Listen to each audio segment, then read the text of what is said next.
This is the new Giant Trinity belonging to Tom Dumoulin of Team Giant-alpecin, and well, it cuts a striking dash.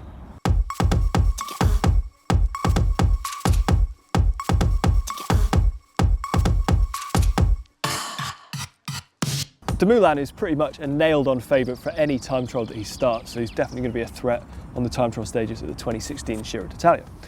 The Trinity, this is the newer Trinity model, so Giant released a new model of this frame last year, and they've worked really hard on refining the aerodynamics, which is of course the goal when you're redesigning any time trial bike. This is especially noticeable up at the front of the bike, where there's barely any profile to it. There are no stray Di2 wires, there are no stray cables. The stem is fully integrated in with the forks and frame, and it's very narrow at the very top of the down tube as well. So the down tube is narrow at the top, flares down towards the bottom bracket where it's beefier, and that's for stiffer, better power transfer. At the back of the frame, we've got the curved shape to accommodate the rear disc wheel. That just tightens up the tolerances, gets things more aero. To allow that, they need to have horizontal dropouts, which you might be more used to seeing on track bikes or fixies, but provided the quick release is done up tightly, they're no problem on a road bike or a time trial bike too.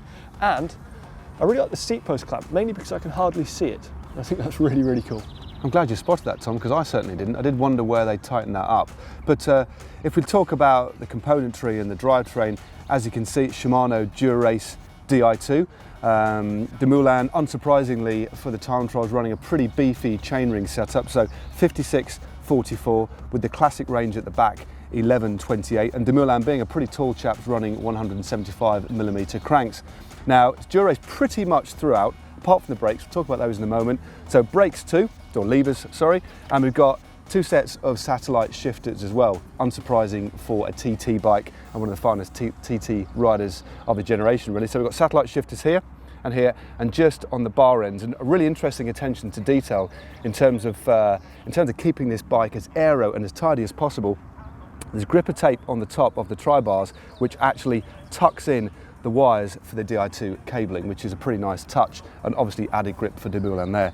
Now, braking, these are the French brand Fouriers. They're tucked behind the forks just here, and again, just under the bottom bracket for maximum aerodynamic effect. Certainly. Giant-alpecin are a Shimano sponsored team, so it's no surprise to see that they are running Pro, who are one of Shimano's subsidiary brand. Aerofuel, he's got a Pro disc wheel.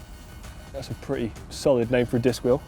Unlike a few disc wheels on the market, this is actually a solid carbon disc, not a monocoque or a fairing over an aerodynamic wheel with spokes. They're missing the valve hole cover, and that's because they need to have that off so that they can pump the tyres up right up until Dumoulin starts. That'll probably be the last finishing touch that is added to the bike. Up front, he has got a Pro tri-spoke. Again, that's a monocoque carbon setup. 24K weave, which is slightly fatter carbon weave.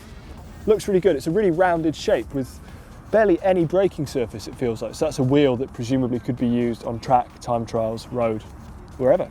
Yeah, and that if you look at the tri-spokes, they're actually profiled as well, so fatter at the front, tapering in, bladed, so real attention to detail for maximum, obviously, aerodynamic effect. Now, these wheels have been shod with some classic tyres. These are Vittoria Corsa CX 25mm, again with that really lovely yellow kind of, well, a golden sidewall, again harking back to a halcyon era of tyre making.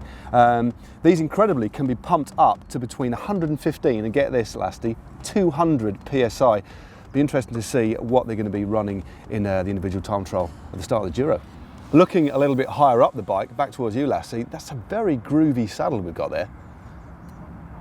Yes, Matt, it is a very groovy saddle. It's a very grooved saddle, and that is the Pro, like the wheels, Aerofuel. So that's a time trial specific saddle. It's got a slightly shorter nose, which means that Dumoulin can have his saddle as far forward as possible, allowing him to get as aerodynamic as possible without breaking the UCI's rule that the nose of the saddle must be at least 5 centimetres behind the bottom bracket. Moving along to the cockpit and the aero setup. Now, Tom Dumoulin is a pretty tall rider, as in fact are many of the Giant-alpecin squad.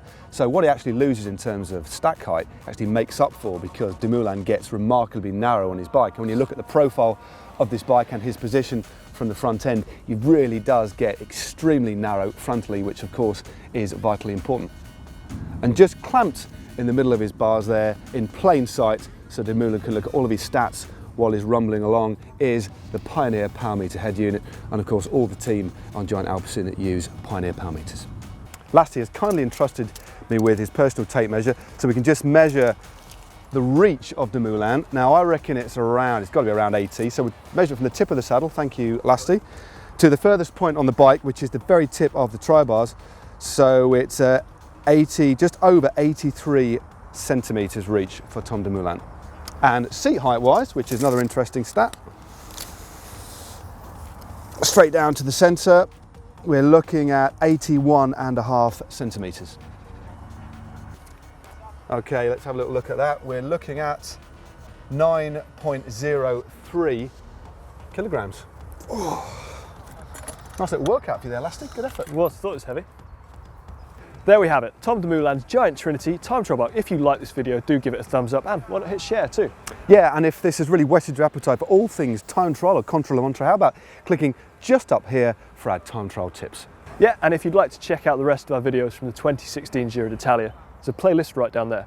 And to subscribe, click on the globe, which will be between Matt and myself. Yes, indeed.